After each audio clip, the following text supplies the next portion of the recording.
2 Samuel chapitre 11. Siège de Raba, capitale des Ammonites. Conduite criminelle de David à l'égard de Bathsheba et d'Uri. L'année suivante, au temps où les rois se mettaient en campagne, David envoya Joab avec ses serviteurs et tout Israël pour détruire les fils d'Ammon et pour assiéger Raba. Mais David resta à Jérusalem. Un soir, David se leva de sa couche et, comme il se promenait sur le toit de la maison royale, il aperçut de là une femme qui se baignait et qui était très belle de figure. David fit demander qui était cette femme, et on lui dit, « N'est-ce pas Bathsheba, fille d'Éliam, femme d'Uri, le Hétien ?» Et David envoya des gens pour la chercher. Elle vint vers lui, et il coucha avec elle. Après s'être purifiée de sa souillure, elle retourna dans sa maison. Cette femme devint enceinte, et elle fit dire à David, « Je suis enceinte. » Alors David expédia cet ordre à Joab, « Envoie-moi Uri, le Hétien. » Et Joab envoya Uri à David. Uri se rendit auprès de David qui l'interrogea sur l'état de Joab, sur l'état du peuple et sur l'état de la guerre. Puis David dit à Uri, « Descends dans ta maison et lave tes pieds. » Uri sortit de la maison royale et il fut suivi d'un présent du roi. Mais Uri se coucha à la porte de la maison royale avec tous les serviteurs de son maître, et il ne descendit point dans sa maison. On en informa David, et on lui dit, « Uri n'est pas descendu dans sa maison. » Et David dit à Uri, « N'arrives-tu pas de voyage? Pourquoi n'es-tu pas descendu dans ta maison? » Uri répondit à David, « L'arche et Israël et Juda habitent sous des tentes.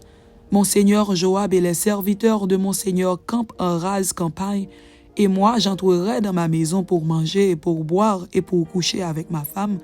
Aussi vrai que tu es vivant et que ton âme est vivante, je ne ferai point cela. » David dit à Uri, « Reste ici encore aujourd'hui, et demain je te renverrai. » Et Uri resta à Jérusalem ce jour-là et le lendemain. David l'invita à manger et à boire en sa présence, et il l'enivra. Et le soir, Uri sortit pour se mettre sur sa couche avec les serviteurs de son maître, mais il ne descendit point dans sa maison. Le lendemain matin, David écrivit une lettre à Joab et l'envoya par la main d'Uri. Il écrivit dans cette lettre, « Placez Uri au plus fort du combat, et retirez-vous de lui, afin qu'il soit frappé et qu'il meure. » Joab, en assiégeant la ville, plaça Uri à l'endroit qu'il savait défendu par de vaillants soldats. Les hommes de la ville firent une sortie et se battirent contre Joab. Plusieurs tombèrent parmi le peuple, parmi les serviteurs de David, et Uri, le Hétien, fut aussi tué. Joab envoya un messager pour faire rapport à David de tout ce qui s'était passé dans le combat.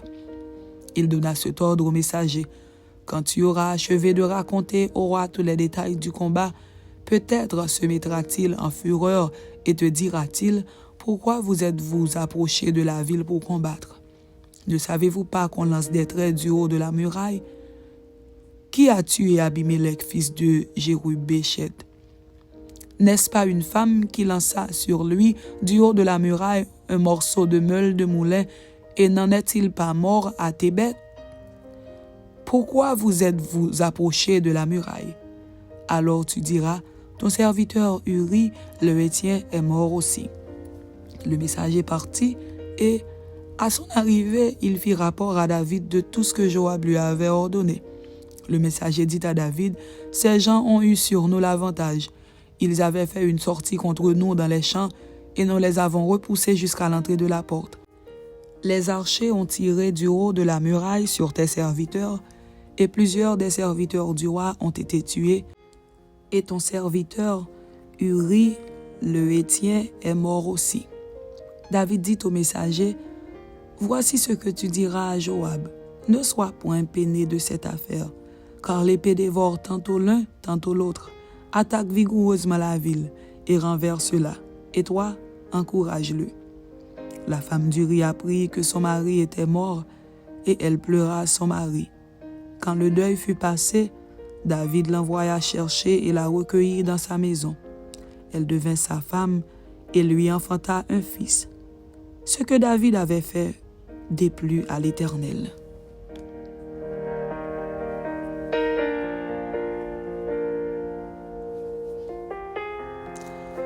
De Samuel chapitre 12.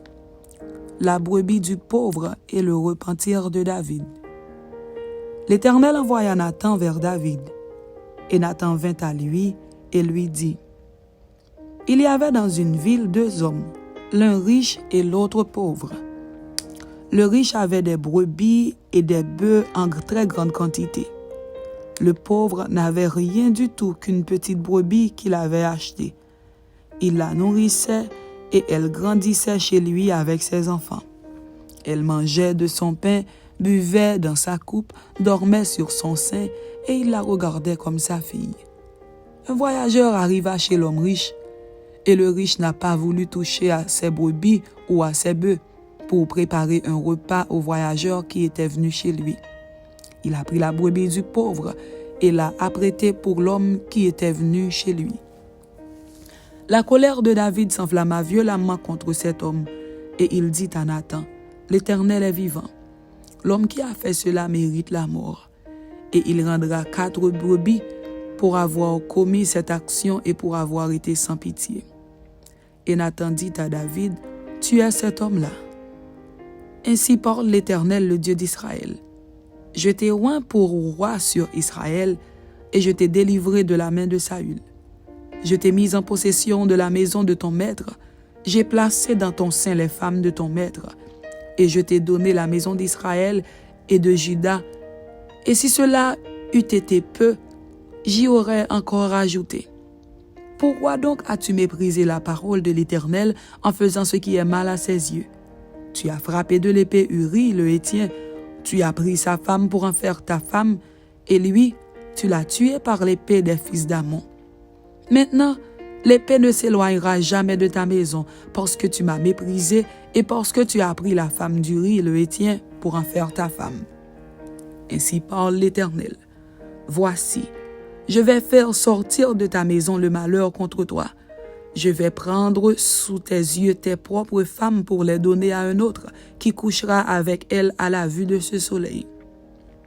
Car tu as agi en secret, et moi je ferai cela en présence de tout Israël et à la face du soleil. » David dit à Nathan, « J'ai péché contre l'Éternel. » Et Nathan dit à David, « L'Éternel pardonne ton péché, tu ne mourras point. Mais parce que tu as fait blasphémer les ennemis de l'Éternel en commettant cette action, le fils qui t'est né mourra. » Et Nathan s'en alla dans sa maison. L'Éternel frappa l'enfant que la femme d'Uri avait enfanté à David, et il fut dangereusement malade. David pria Dieu pour l'enfant et jeûna, et quand il rentra, il passa la nuit couché par terre. Les anciens de sa maison insistèrent auprès de lui pour le faire lever de terre, mais il ne voulut point, et il ne mangea rien avec eux. Le 7e jour, l'enfant mourut. Les serviteurs de David craignaient de lui annoncer que l'enfant était mort, car ils disaient, « Voici, lorsque l'enfant vivait encore, nous lui avons parlé, et il ne nous a pas écoutés. Comment oserons-nous lui dire, l'enfant est mort? Il s'affligera bien davantage. » David aperçut que ses serviteurs parlaient tout bas entre eux, et il comprit que l'enfant était mort. Il dit à ses serviteurs, « L'enfant est-il mort? » Et ils répondirent, « Il est mort. » Alors David se leva de terre, il se lava, soignit et changea de vêtements. Puis il alla dans la maison de l'Éternel et se prosterna. De retour chez lui, il demanda qu'on lui servît à manger, et il mangea. Ses serviteurs lui dirent, « Que signifie ce que tu fais? Tandis que l'enfant vivait, tu jeûnais et tu pleurais, et maintenant que l'enfant est mort, tu te lèves et tu manges. » Il répondit, « Lorsque l'enfant vivait encore, je jeûnais et je pleurais, car je disais, « Qui sait si l'Éternel n'aura pas pitié de moi et si l'enfant ne vivra pas? Maintenant qu'il est mort, pourquoi jeûnerai-je? Puis-je le faire revenir? J'irai vers lui, mais il ne reviendra pas vers moi. » David consola Bathsheba, sa femme, et il alla auprès d'elle et coucha avec elle.